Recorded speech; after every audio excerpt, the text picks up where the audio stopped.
With the association between Sean Carter and R. Kelly and Diddy and R. Kelly, how didn't those two men come up in the Me Too witch hunts? R. Kelly, which everyone already knew was guilty.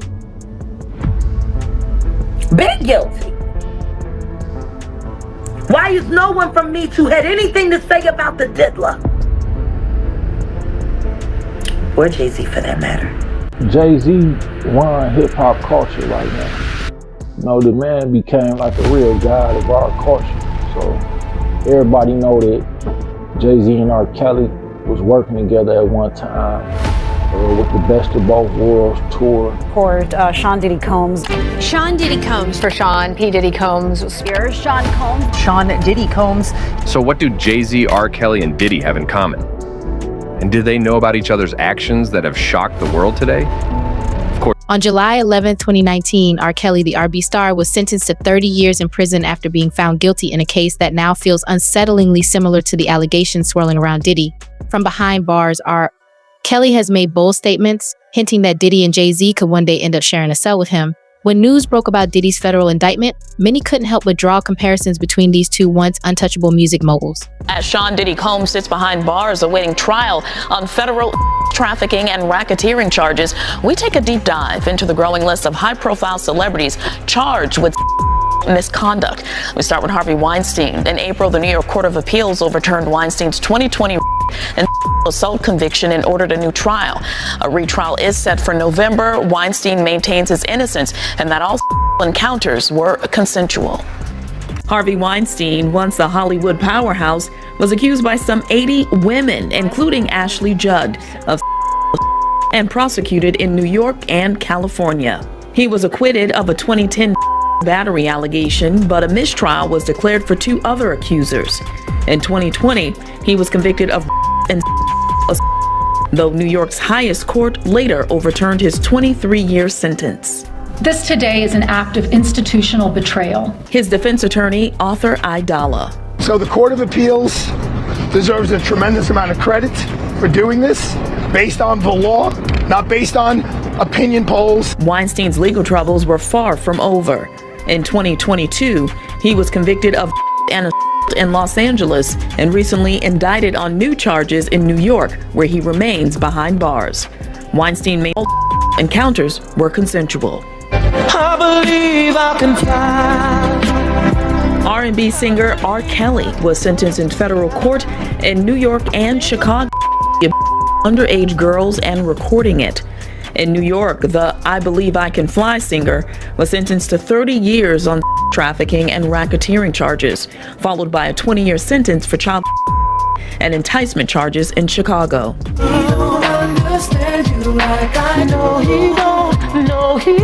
The two men who once teamed up for Satisfy You now face similar accusations.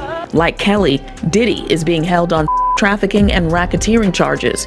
Diddy is being held in the same jail as Kelly once was, Brooklyn's troubled Metropolitan Detention Center. Unlike Kelly, Diddy is also charged with transporting individuals for Combs threatened and coerced victims to fulfill his desires, reportedly drugging his victims for compliance. Prosecutors report Diddy held private freak-offs where victims were drugged, beaten, and forced to participate while he recorded and journey. He's going to fight this with all of his energy and all of his might and the full confidence of his lawyers, and I expect a long battle with a good result for Mr. Combs. Diddy faces more than 130 lawsuits, mostly by Houston attorney Tony Busby. Our youngest victim at the time of the occurrence was 9 years old. We have an individual who was 14 years old.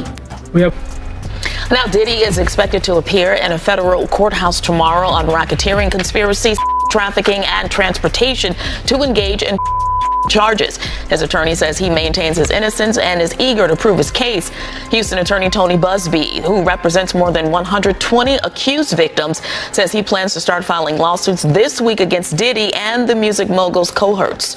Now, meanwhile, the Supreme Court declined R. Kelly's appeal on Monday, which means the singer will remain behind bars. Long little battle ahead for Diddy. We'll see what happens. No doubt about it. R. Kelly is under arrest tonight, surrounded while walking his dog. This time, he's behind bars on federal charges. charges. Authorities arresting him on federal crimes charges in Chicago and New York. What he's accused of now, and here's ABC's Lindsay Davis. The man known for the chart-topping song I Believe I Can Fly is back behind bars tonight. The embattled R&B singer R. Kelly was picked up in Chicago on 2 separate federal indictments Thursday night while out walking his Pomeranian. One is a 5-count indictment out of New York, charging the singer with racketeering, alleging he was the leader of an enterprise made up of individuals who would recruit women and girls to engage in illegal activity with Kelly, arranging for them to travel to concerts throughout the United States. According to the indictment, as alleged, he's a predator. The other, a 13-count indictment out of Chicago, charges Kelly with child enticement of a minor and obstruction of justice, accusing him and a former manager in one case of paying a minor approximately $250,000 to return a videotape depicting Kelly engaged in contact with minors. Hold up a sec. A representative for Kelly was interrupted today by the family of Joycelyn Savage. Her parents say she's been brainwashed by Kelly and living with him against her own will. The same charges a decade ago. Get all that, bro.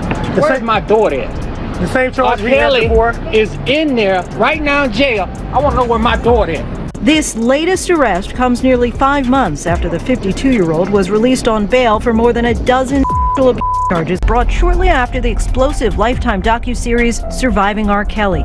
The series profiled multiple women accusing the singer of behavior and misconduct. Kelly has long denied all accusations of misconduct and claimed his innocence in March on CBS This Morning. I didn't do this stuff. This is not me. I'm fighting for my life. Kelly's attorney maintains these cases are all old allegations, and he says that he hasn't seen any new evidence against his client. The singer is expected to remain in Chicago until authorities seek to have him extradited here to New York. He'll spend the weekend in federal lockup. What's even more surprising is how Diddy's apology video feels oddly similar to R. Kelly's. It almost comes across like a rehearsed act, with both trying hard to fix their damaged reputations. Talking about you with underage girls. Do you still sit here and say you have never been with underage girls? Can you really say that? I sit here and say this. I had 2 cases back then that I said in the beginning of the interview that I would not talk about because of my ongoing case now. Okay. Right? Okay, fair enough. But I will tell you this. People are going back to my past. Okay, that's exactly what they're doing. They're going back to the past and they're trying to add all of this stuff now to that, to make all of the stuff that's going on now feels real to people. But the past is relevant with you with underage girls. Absolutely no, it's not. Why? Because for one, I beat my case. I'm talking about the one case in which you were acquitted. I'm talking about the other cases where women have come forward and said, R. Kelly had with me when I was under the age of 18. R. Kelly was to me emotionally and physically and verbally. R. Kelly took me in a black room where unspeakable things happened. This is what they're saying about you. These aren't old rumors. Not true. Whether they're old rumors, new rumors, why would they future say this rumors, about you? Not true. And correct me if I'm wrong, that you have never held anybody against their will. I don't need to. Why would I? Well, how stupid would it be for R. Kelly, with all I've been through in my way past, to hold somebody, let alone 4, 5, 6, 50, you said. Why? How stupid would I be to do that? I didn't say you were holding. That's stupid, guys. I didn't. Is this camera on me? Yes, it's on. That's stupid. Use your common sense. Don't forget the blogs. Forget how you feel about me. Hate me if you want to, love me if you want, but just use your common sense. How stupid would it be for me to, with my crazy past and what I've been through, right now I just think I need to be a monster and hold girls against their will, chain them up in my basement and don't let them eat and don't let them out unless they need some shoes down the street from their uncle. Robert, stop it. Y'all quit playing. Quit playing. Robert. I didn't do this stuff. This is not me. I'm fighting for my. So difficult to reflect on the darkest times in your life. But sometimes you got to do that. I was up. I mean, I hit rock bottom. but I make no excuses. My behavior on that video is inexcusable. I take full responsibility for my actions in that video. I'm disgusted.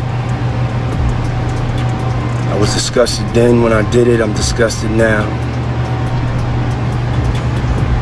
I went and I sought out professional help. I had to go into therapy, I'm going to rehab. Had to ask God for his mercy and grace.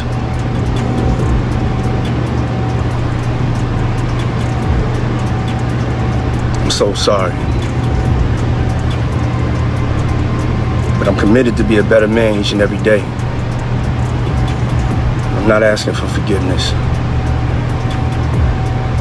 I'm truly sorry.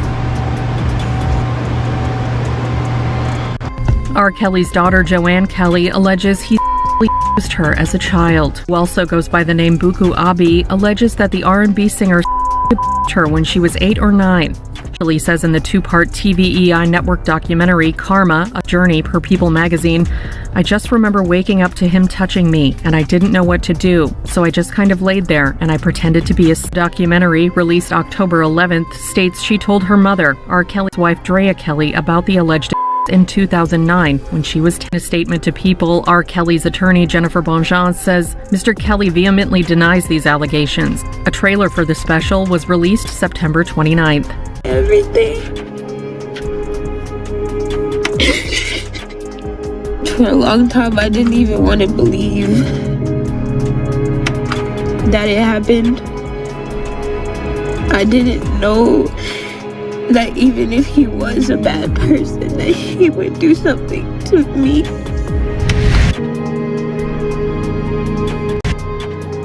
I really feel like that 1 millisecond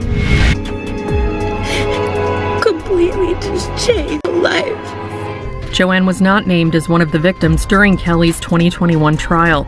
She also vows to be open about her experiences with her son and keep him away from the singer.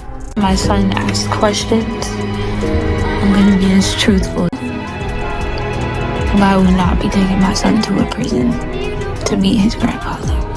Joanne's mother, R. Kelly's ex-wife Drea Kelly, also appears in the documentary. Just because you're not a good husband doesn't mean you can't be a good father, and the fact that he didn't even try. What he did to me, he did to me. But you didn't have to do it to my damn kids. R. Kelly was convicted in 2021 of racketeering and trafficking charges and sentenced to 30 years in prison. In 2022, he was found guilty of child and enticing minors for and sentenced to 20 years behind bars. On October 7th, the U.S. Supreme Court declined to hear an appeal that the singer had filed over the latter conviction, multiple outlets reported. R. Kelly is serving 19 years of both of his sentences concurrently and is eligible for release in 2045. So where does Jay-Z come into the picture? He and R. Kelly had a strong partnership in the past, right up until R. Kelly's fall from grace. Similarly, Jay-Z and Diddy were very close, but ever since Diddy's arrest, Jay-Z has been completely quiet, no public comments, no support, no criticism, just silence. Given how closely connected their brands have been, it's hard to imagine Jay-Z wasn't aware of at least some of what was happening behind the scenes. You know what? Speaking of Roc Nation, one of the things I found out when I was doing a little research was, you know that R. Kelly and Jay-Z recorded a music video on Epstein Island? Epstein Island? Who did? Jay-Z and R. Kelly. What? Fiesta. The song is Fiesta. It's with R. Kelly and Jay-Z. Shot a whole music video. You can go watch the music video on YouTube. It came out maybe 2005 or so. I think this might be the last Super Bowl overseen by Jay-Z. Oh, that's crazy you mentioned that, because let's pull up the screen. Where is it? Jaguar, right? Oh, well, I don't. Is it on Hollywood Unlocked, maybe? Whatever. I seen a clip earlier today of Jason Lee basically inferring that Jay-Z had Foxy Brown when she was 15 and that it's all going to come out. I called Jason Lee yesterday, did I not? And he doubled down privately because he wasn't saying Jay-Z's name. So, okay, I was talking to my personal trainer about this morning. I feel like the people love Jay-Z so much and have so much respect for him that even if that allegation comes out and is basically proven, I just don't see people latching onto it and approving it and turning Jay-Z into a joke the way that they've done with Diddy. Bro. But we've seen some big names crumble that are great, and usually when they do some type of little intervention or some type of little something, it goes the other way. Some big names on both sides of it. Okay, this is the thing though. It's not like they're just going to hit him with one allegation if they do hit him with anything. It's going to be, you did this, and also, even if there's like proof or a lawsuit about one thing, it's going to be, here's all this other that is not really well documented or not easily provable, but there's accusations, so we're going to take this one serious accusation that there's a lawsuit or some sort of evidence around or that appears to be true, and then we're going to lump it in with a bunch of alleged and they're going to use that first story to lend credibility to all the other things. Sounds like Bill Cosby. Sounds like a lot of these situations, because you do have like the Cassie being thrown on the ground in the hotel, then you have like hundreds of other accusations now that probably have like almost no evidence. No. I take that law firm serious. Right. They said there's a whole lot of people in the industry whose names are going to come out. They even started saying banks and pharmaceutical industry people, which we don't care about that. No. But that could be pretty intense for like the rest of the world. I think it's about to be a whole total restructure or reset just in the industry alone. All these men get replaced with women. That's what they're going to do. That's how they're about to get back to equal. They're going to push everybody that was in there out of there. Well, you see Kevin Lyles just retired like as soon as the Diddy raid happened. I feel like that's been under discussed. No. You're not going to do Kevin like that. Is that an exaggeration? Or? It's definitely Kevin Lyles. There's a restructure going on at Universal. Right. It just seemed like the timing was a little weird, right? Elliot Grange is kind of taking over the building he was in. Okay. I believe, I'm not knowing, that they probably wanted Kevin to get rid of a bunch of people that he came up with. And I think before Kevin did that, he consulted his business partner, Lior. And I think he just said, you know what? I'll just step down and I'll wait for my next opportunity. But do I think Kevin's involved in him stepping down has anything to do with Diddy? I think that was just timing. Okay, probably fair. But it was like the same day, which is hard for a lot of people to ignore. Crazy, right? Yeah. I don't know. Either way, it's just like, I just wonder how much they would have to throw at Jay-Z to really take him down. Because from my perspective, it was relatively easy to take Puff down, because as much as we all respect him as a businessman, nobody really respects the music catalog that much. We're not like huge Diddy fans. Yes, he's produced a bunch of the best artists over time and stuff, but you can kind of divorce that from it. But with Jay-Z, it's like there is a level of respect that me, you, everybody in hip-hop who knows what's going on has for Jay-Z that is so much more extreme than the Diddy thing. But I don't know if Jay, even a brand as strong as Jay's, could survive months and months and months of having these narratives stretched out and just presented to the public over and over and over on a daily basis. It's going to be, who survives that? Image-wise. This is us assuming Puff has anything to throw Jay-Z under the bus. Yeah, but stuff could come out even without that happening. We haven't heard anybody point the finger at Jay-Z. I agree, and that's great. But when you see somebody like Jason Lee, who does have a pretty good reputation for not dealing with fake shit. Obviously, he's been caught up in a few little scandals about fake shit over the years, but I don't really think that Jason Lee would be publicly flirting with this idea unless he felt pretty confident that there was something coming. The internet is buzzing with speculation, with many wondering if Jay-Z could be the next target of a major investigation or even an arrest.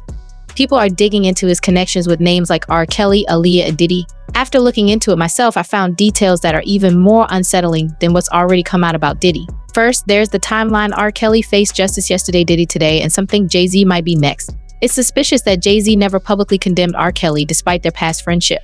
And remember, R. Kelly married Aaliyah when she was only 15. Aaliyah tragically died in a plane crash, and Jay-Z had his own connections to her and other young women like Foxy Brown and Beyonce, who he met when she was underage. There are even rumors that the music video Jay-Z shot with R. Kelly was filmed at Little St. James in the Virgin Islands, Jeffrey Epstein's infamous property. Adding to the speculation, Roger Bonds, a former bodyguard for Diddy, recently claimed that Diddy and Jay-Z once plotted to harm R. Kelly. Could they have feared that R. Kelly might expose them if he went down? The past had R. Kelly, the present is about Diddy, and some believe the future could bring a reckoning for Jay-Z. What happened was, when Wolf had stopped working with Puff, they had like an opening there. They was trying to find somebody that they could find that people respected to move into that lane. And his head of security asked my man one day, yo, I be seeing homeboy to drop you off every day. I see him holding down Loon and everything. Yo, what's the story? What's up with him? See if he want to come down. So one day I dropped my man down and me and him had a conversation. And I actually became his driver. So I wasn't with Puff. I was his head of security driver for about 3 years. And throughout them 3 years that I was his head of security driver, me and him would start having conversations, me and him would start talking, and he got comfortable with me being around. Okay, now, when did you actually make that, leap from just a driver to somebody more important in his 2006. 2006, his head of security came to me and said, yo, you ready to get on the books? And it was only like 2 or 3 people that could do that at that time. It was 50 Cent, Jay-Z, and Puff, who could actually give you the health insurance, give you the on the books, give you a check, pay taxes. Everybody else was kind of like sporadic. If they got a show, they would have security. But those were the only 3 guys that could give you an everyday job. So that's what I started doing in 2006. Was there any situation or anything that happened that made him want to bump you up to it? Well, it was just about him feeling more comfortable with me, but it was a situation between Jay-Z and R. Kelly. If you remember back then, they had the Best of Both Worlds tour, and R. Kelly had dropped the mic, because that's when he had allegations with the young girls and everything else. And he said he seen somebody in the crowd in Madison Square Garden flash a gun at him. So he just dropped the mic and said that he couldn't perform no longer. And Puff just happened to be in the crowd watching the show. Was Jay-Z on stage with R. Kelly when this happened? Nah, he wasn't on. He was backstage waiting to go on. So the way they did their show is, one went on for a little while, then one went on for a little while, then one went on back and forth, and then at the end of the show, they both would do their songs together that they had together. So this was when R. Kelly first got on the stage, and he just dropped the mic, and Puff said, yo, he looked at me, he said, yo, is that real? I said, man, I guess so. And the lights went out in Madison Square Garden. All the lights went out, it was pitch black. And Puff Diddy just ran to the back of the stage, and the security moved and let him in the back. And Jay-Z was like, yo, what I do? He was like, yo, man, don't worry, we gonna get it together. Ja Rule was actually there, but he was there to do a song that he had with R. Kelly. But Ja Rule said, yo, forget that, man, this New York, I'm rocking with you. Mary J. Blige was there. There's a lot of people from New York there that just formed Voltron and said, yo, we gonna finish this show, we gonna rock it out. And R. Kelly and them tried to get back on stage after like 20 minutes. I mean, they security had guns out, everything. And they was trying to get back on stage. And if you know Jay-Z, little man Tata, he was standing backstage and he was like, yo, they not getting back up here. And he had some mace, and he sprayed the mace. And I grabbed Puff and threw him behind me. And then we started beefing with the other cats. There was a few hands that was thrown. And then I took Tata up out of there, and I put him in the cab when we got out. And Jay-Z was like, yo, who your man Tata talking about? And he was like, yo, that's my man Bonds, da-da-da-da. So he said, yo, bring him to 4040 so we can get through. And then Puff was excited because we had some regular police and some federal people that was working with Puff on security too.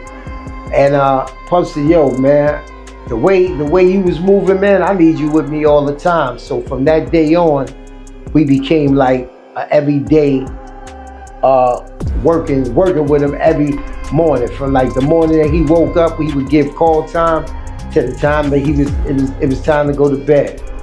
Who all did Tata spray with the mace? Was it just R. Kelly or was it other people? Nah, it wasn't R. Kelly. It was just people that was, and he had a big entourage. So it wasn't actually R. Kelly. It was somebody from his entourage that was trying to get on the stage. But they got to get on the stage from the back. And Tata was just standing there, like I told you. Diddy was standing there. They was talking to Jay, and then Jay went back on the stage to perform. But as he's performing, I guess R. Kelly felt like, yo, man, I got to get back on the stage and explain to people what happened. But Tata wasn't going for it because he don't got no idea what they coming back on the stage for. You know what I'm saying? They was rolling deep. It had to be at least 30, 40, 50 of them. You know what I'm saying? And they was rolling deep. Meanwhile, Diddy's case is escalating with more male victims now coming forward, which adds even more weight to the accusations against him.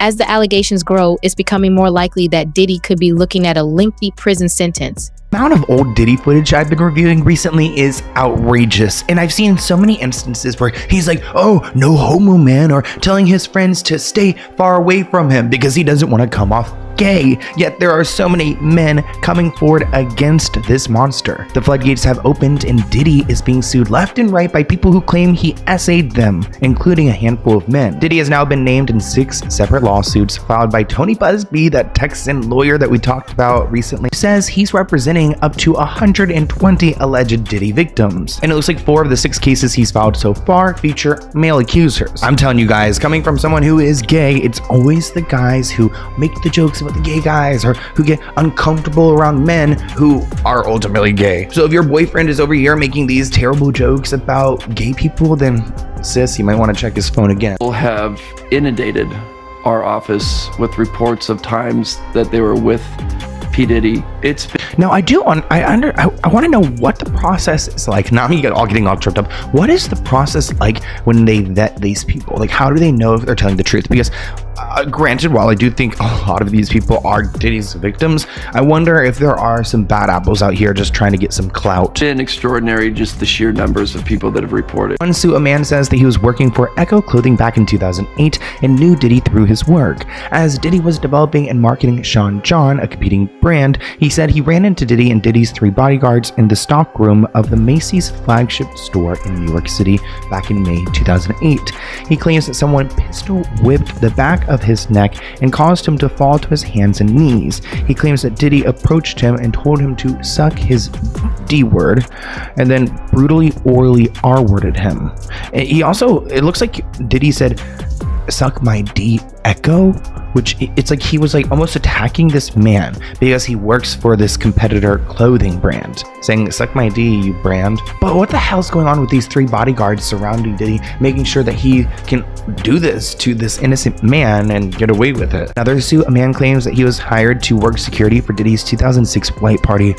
Oh no, here he goes. Where he believes he consumed a drink laced with GHB and or ecstasy. GHB is actually a clear liquid like oil kind of drug, which is known as roofie. If you guys are not familiar, I've actually seen GHB before. It's a weird, oily, it doesn't have a smell, so you wouldn't know, but it does have a taste. So if you were to, again, tip to the ladies out there or men, especially if you're in an environment like a Diddy environment, if your drink tastes a little bit off, throw it away. Spend the 15, and sometimes you're in LA, the $20 to just go get another one. It's not worth it. It's way too easy for people to get their hands. I've even heard of people going on Amazon and buying pool cleaner, which is actually disguised as pool cleaner, but it's actually GHB. I mean, this stuff is everywhere. He says Diddy forced him into a van, overpowered him, and assayed him. The man claims Diddy inserted his wiener into the man's bum, and so, this is deep.